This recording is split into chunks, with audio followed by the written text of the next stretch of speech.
Good morning. Welcome back to the morning prairie walk. It's a little bit cloudy today, and so the colors are not quite as vibrant as they normally are this time of day. For the prairie enthusiast, they may say, "You've got a lot of trees in this prairie," but that's okay. They provide a function also. You have heard me use common names, and again, many prairie enthusiasts would say, why aren't you using Latin names for the genus and species? And the answer is very simple. Most people are much more comfortable with just listening to common names, even though common names have some disadvantages in that they may vary from region to region. As you can see, this small 4-acre section of the prairie has a little bit of yellow, a few other colors, and the one plant that you see a lot of seed heads on is called blazing star. And before this video is done, we're going to look at some blazing stars that are still blooming.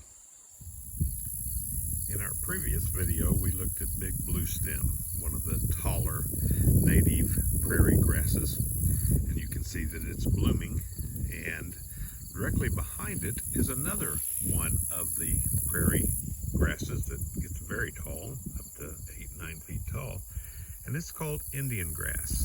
And notice it has a plume type appearance at the top, and the big blue has a very different type of bloom head, and both of these can get 10 feet tall, and had it not been for a very serious drought the last couple of years, they probably would have reached that height. And we're going to start looking at some more of the blazing star, but this is what the seed head looks like on a blazing star. This blooms purple. It will bloom in July and the first part of August. July 25th is typically the peak time for it. All of the prairie native plants have a fairly long bloom cycle, from the very first plant that blooms to the last blooming plant. Usually lasts at least 6 weeks, and this is for survival of the species.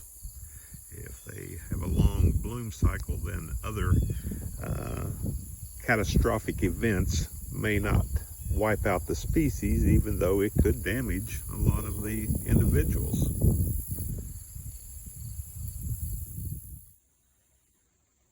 Even though we are in morning prairie walk, I have stepped out of the prairie to an adjacent sandstone glade just for a moment to show you two different flowers.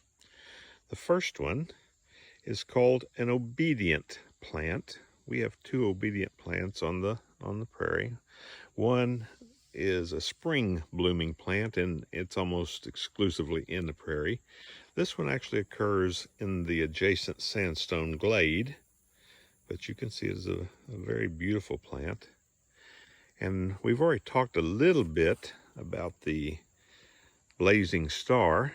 Well, I'm going to show you another blazing star, and this one does occur in the glade, and it is called scaly blazing star.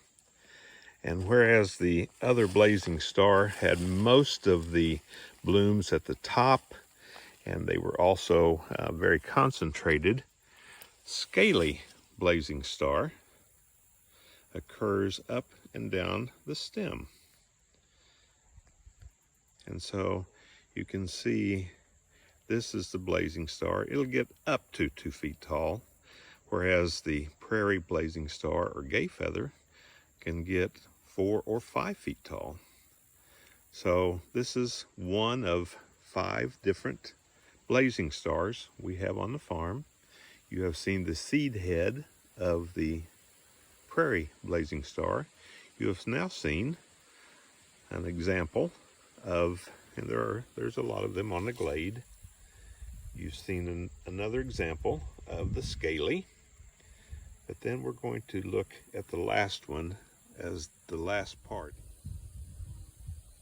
The last part of this video will focus on the third blazing star that we've seen today, and it is called rough, whereas the scaly was very short.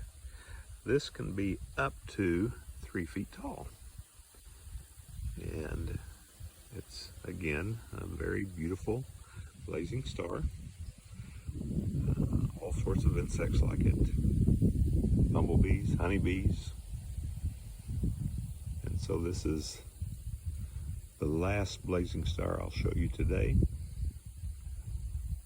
I hope everyone has enjoyed their morning walk through the prairie, and I hope you make it a great day.